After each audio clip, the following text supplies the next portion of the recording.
Nagpatuloy ang kwento kung saan pinakita na bagsak at wala ng malay ang karamihan sa kanilang mga kalaban. Sinabi naman ng isa na kilala niya ang ating bida, dahil sa mga kaguluhan na ginawa nito nung mga nakaraang araw.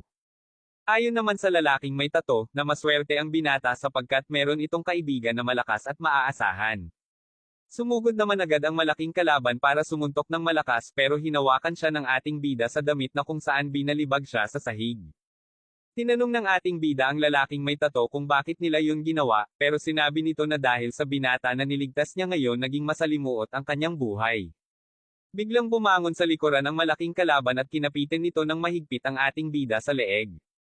Makikitang nahihirapan ang ating bida na makawala, dahil ayon sa kanya hindi biro ang pagkapit sa kanya ng kanilang kalaban.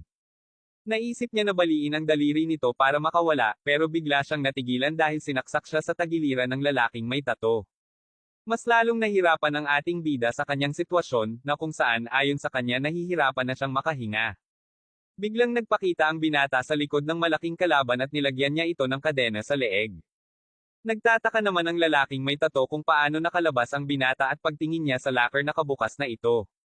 Habang nakatingin siya sa locker bigla siyang sinipa ng ating bida sa muka at tumilapon ito sa sobrang lakas.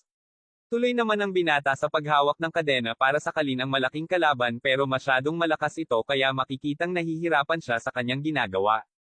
Bigla niyang nilagay ang kanyang paa sa ulo ng malaking kalaban, at makikitang unti-unti nang nawawala ng malay ang kalaban dahil sa hindi na ito makahinga. Papalapit ang binata sa dati niyang kaibigan habang nakatingin ng masama na kung saan nagmamakaawa ito na wag siyang saktan. Takot na takot ito at humingi ng tawad sa kanyang nagawa at nangako ito na hindi na siya gagawa ng kalokohan. Sinabi naman ng binata na kahit ganun pa man ang nangyari wala na siyang balak na saktan ito dahil kaibigan pa rin ang tingin niya dito habang naglalakad paalis. Nakangiti naman ito sapagkat akala niya ligtas na siya sa kanyang mga nagawa pero bigla siyang sinipa ng ating bida kung kaya tumilapon ito sa sobrang lakas at nawala ng malay. Nakahawak naman ang ating bida sa kanyang tagiliran dahil sa sakit at nagpasalamat ang binata sa kanya sapagkat tinulungan siya nito. Bigla naman may nagsalita sa likuran at nakatingin ito sa lalaking may tato habang walang malay. Binugbog niya ang lalaking may tato na kung saan nagkalat ang mga dugo sa paligid dahil sa lakas ng mga suntok na kanyang pinapakawalan. Sinabi nito na madumi na ang kanyang muka dahil sa dugo at bigla nitong hinawakan ang damit ng ating bida para gawing pamunas ang damit sa kanyang muka.